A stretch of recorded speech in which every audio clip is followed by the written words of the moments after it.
can imagine how terrified you must have been. I found out who did this. I love you, Derek. For one night, let me remind you who you still are. I fell in love with an inconvenient man. Now you have to deal with the inconvenient consequences. You see how that works? You couldn't possibly hurt me more than you already have. Don't try me. We've got a problem. Protecting the family is our priority. Agreed. See you around the neighborhood. Okay, folks, so holy crap, Beyond the Gates, they have released a lot of things. February 24th is coming up soon. We are officially in the month where this show will debut on CBS, Monday, February 4th. Now, I recall them putting out like a second 15-second promo.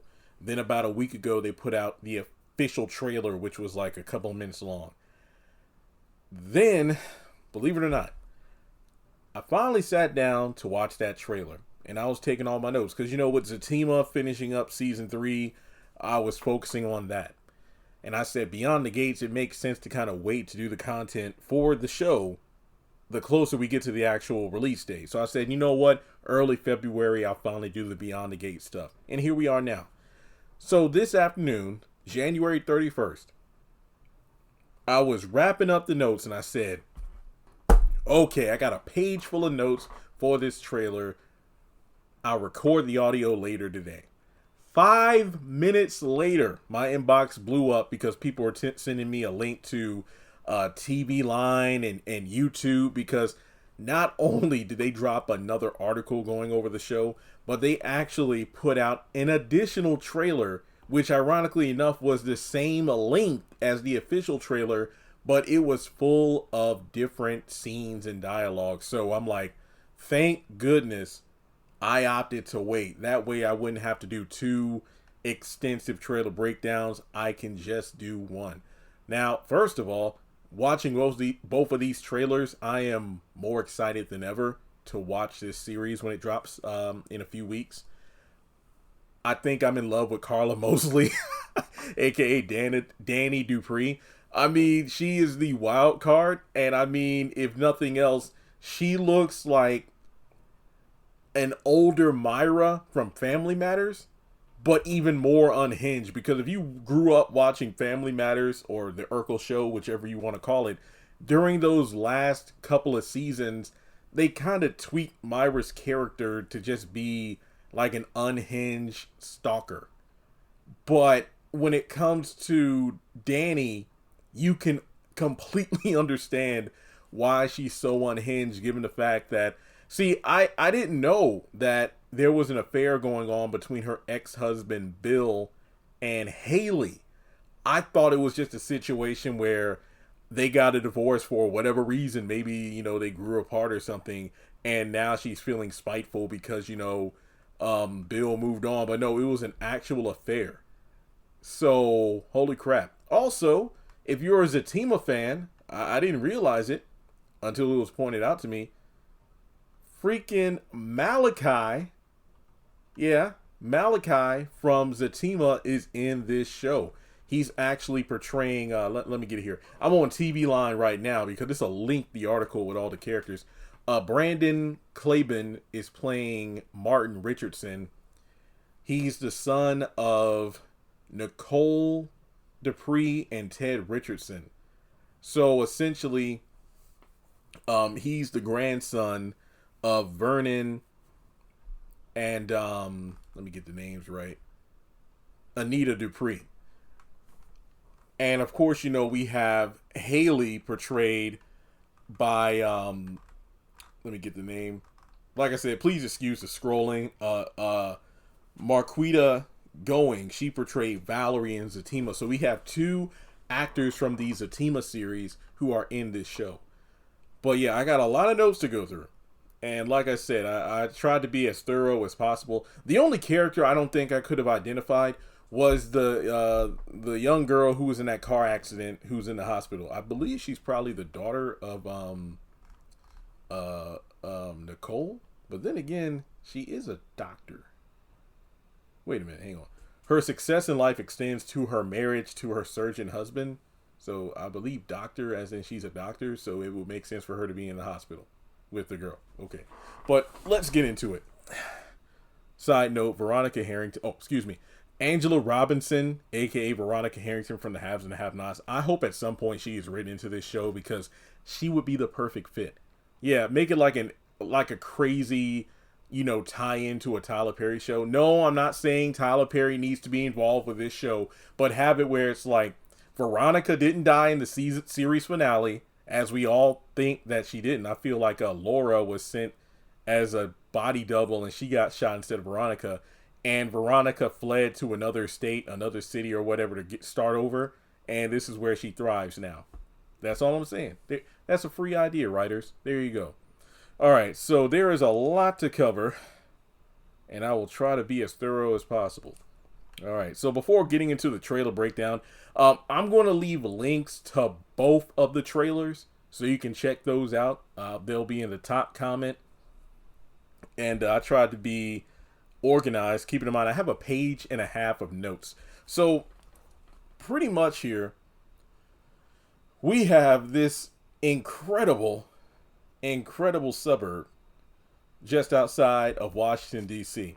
Now we have Vanessa, who is like she's a realtor. She's showing Haley her new home, and she wishes her luck, considering that the Dupri family runs this place. And the look on her face went from excitement to uh-oh, because if you recall, she had an affair with a married man who happened to be married to a Dupri. That ain't going to end too well. Now, when it comes to Danny, she's obviously still, upset about everything that's been going on. It seems to me like, my initial thought before we got these full trailers and everything, I thought that this divorce was something that happened a while ago, but it seems to still be a fresh and open wound for Danny. Now, I'm guessing maybe it happened over the course of a year, several months ago. But no, this is something she's still dealing with. I mean, there's a moment in the trailer where she's even looking at old photos of her wedding.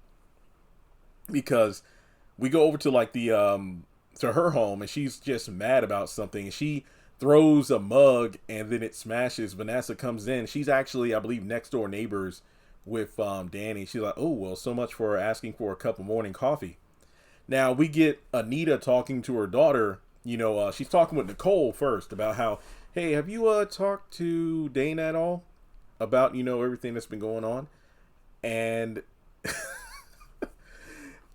she actually talks to her daughter later on in the trailer saying, look, I need you to remember that you're a Dupri and that you need to find your inner strength. Now, she's really just concerned because it seems like Danny's wild child nature isn't anything new. It's something that she's had for her entire life. So it makes sense that her mom would try to reel her in, knowing that, given the circumstances of her ex-husband is getting together with the person that he had an affair with, she says like, hey, look, this cycle of anger is not healthy. Oh, don't worry, I'll be healthy again once I make the two cheaters pay for ruining my life. And I'm like, oh snap. So from across the country club that there's the families gathered in, we have Danny approaching Haley, and she smacks her across the face. And there's another patron of the country club who just says like, ooh, welcome to I'm sorry, it was hilarious. She's like, welcome to Fairmount Crest, and then she goes, snaps her fingers. Man, but Danny's whole thing, see around the neighborhood, it's like, oh snap. And there's going to be some drama because it's too early to predict it, but we know somebody is going to get shot because we saw that one scene that's going to be in every soap opera trailer, and that's a gun being held and fired off. So I don't know exactly what this means, but Danny, it wouldn't surprise me if she shoots somebody, but it could be somebody else who gets shot. I don't know. Now, there is a wedding that's going to take place because in the midst of all the drama, Haley's excited because Bill announces that they're getting married tomorrow. Do you think Danny's going to be a wedding crasher? I mean, all's fair in love and war since Haley, crashed in on her wedding. Just throwing it out there. And there's a moment where Nicole just tries to talk with her sister. It's like, hey, I just want to check on. It's like, oh, well, I look at you, Dr. Nicole, with your picture perfect husband and your picture perfect life and your picture perfect marriage. So there's some, probably some jealousy in their sisterhood there. Or it could just be like Nicole, who's always tried to be there for Danny, but Danny being the wild child, she's always going to learn her lessons the hard way. Like, who's to say that the Dupris didn't approve of Bill in the first place, but Danny opted to marry him anyway? Because there's a moment where Bill, puts his foot down to Danny about how, look, you didn't make me and your father didn't make me.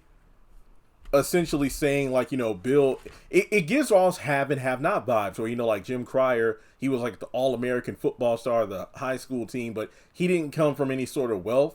He was like, just a random guy, Joe Smo. And it wasn't until he got with a woman like Catherine Cryer did he have access to resources in order to mold him into the public figure with a substantial, legal career that he is now. One could argue the same thing could have been done, via the Dupris to help out Bill. It's like Danny married a man that the family didn't approve of, so they used their resources and connections to help turn Bill into the person he is today. And based on his description here, Bill is an opportunist, a publicity hound, and narcissist, according to Danny, his ex-wife. He's a calculated criminal defense attorney who is well connected, well received, and gets what he wants by any means necessary. So who's to say Bill didn't target Danny? It's like, you know what? Let's see here. I'm a man who's ambitious and I'm driven, but I don't have the capital or the connections that the Dupris are capable of. So what if I slid into this family by marrying, a little sweet young thing like Danny, who, according to her biography, she is a former model turned momager who gave up her career for love. Yeah. So I feel like, Bill probably swept Danny off her feet at the height of her career and figured, okay, yeah, I can keep her under my thumb, make her a full-time mom, be the breadwinner of our family, even though her family, obviously is wealthy and has access. She's described as free-spirited, headstrong, and uninhibited. She dropped out of school to pursue a high-flying modeling career, and she has always marched to the beat of her own drum. Yeah, so I could definitely see why Danny and Nicole might not get along, because Nicole was like, the ideal high-achieving daughter of the Dupris. Like, she was like the favorite child, the one who followed the game plan laid out by her parents. But Danny rebelled. Yeah, it's all falling together. Okay. Yeah, I am getting excited about this show. The more I look into it, the more I feel like I'm understanding how things are going to be put together. So we get some interesting dialogue between Bill and Vernon. So it seems like, there's some secrets, some favors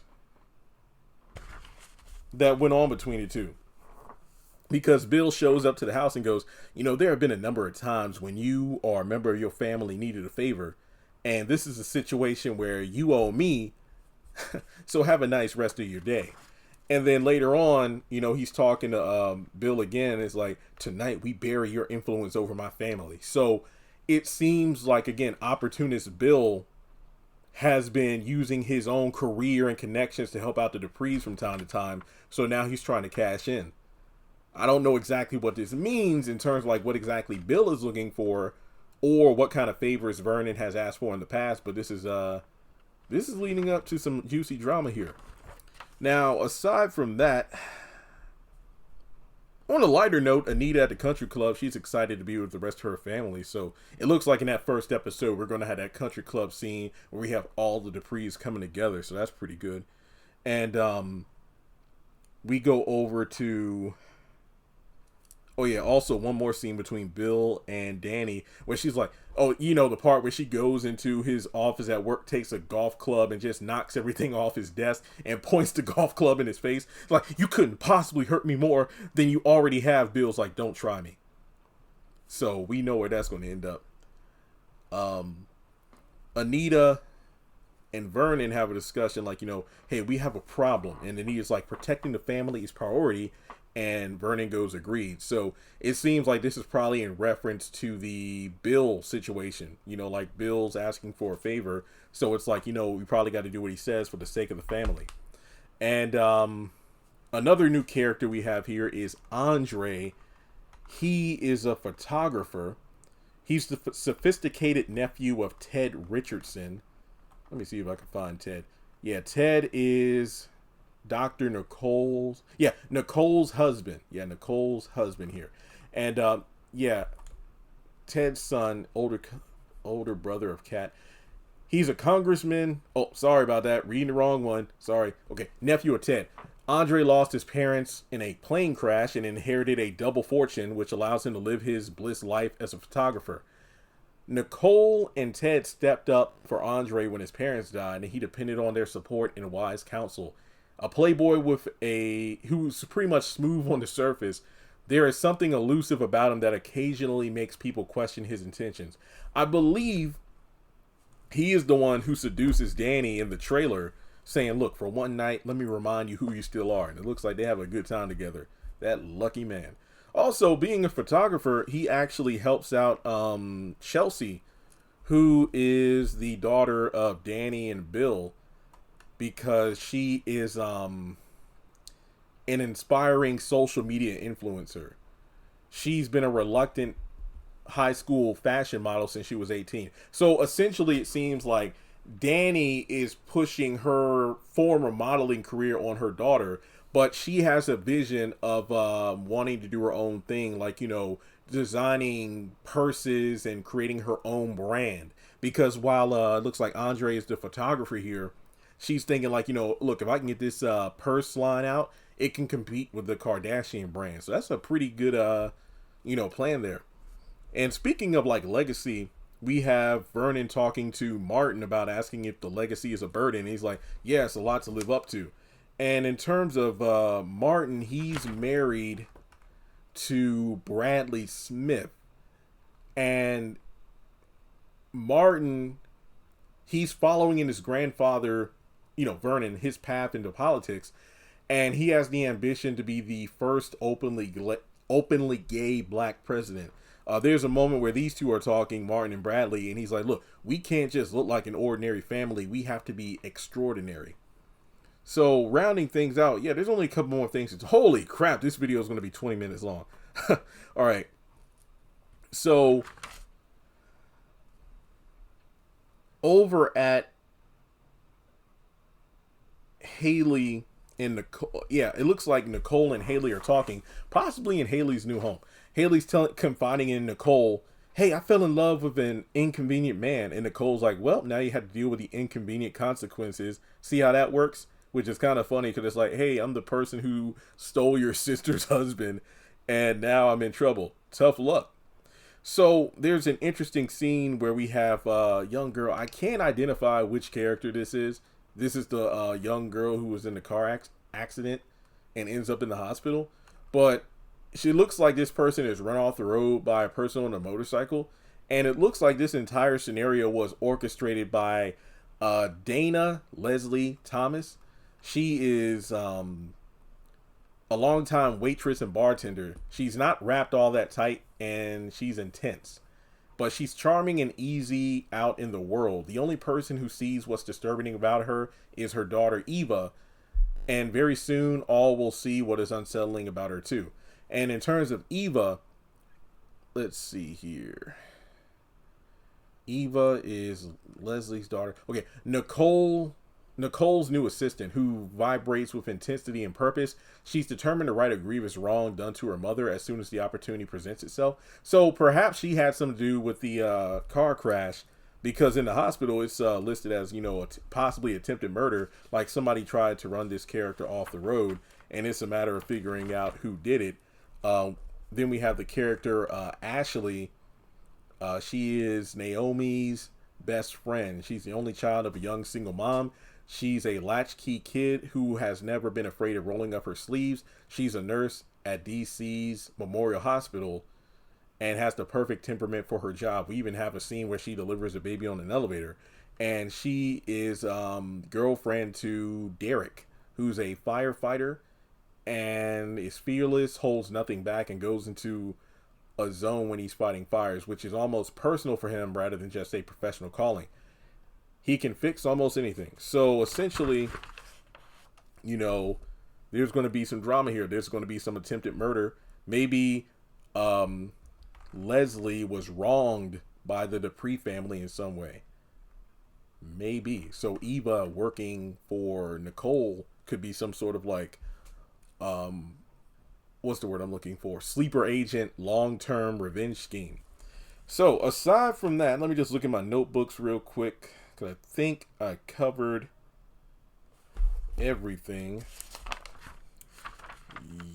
Oh yeah, Chelsea does talk to her father, Bill, saying like, I don't have a father. So she probably resents her dad for cheating on her mom, Dana. So yeah, that's about it. So that is the trailer breakdown for Beyond the Gates.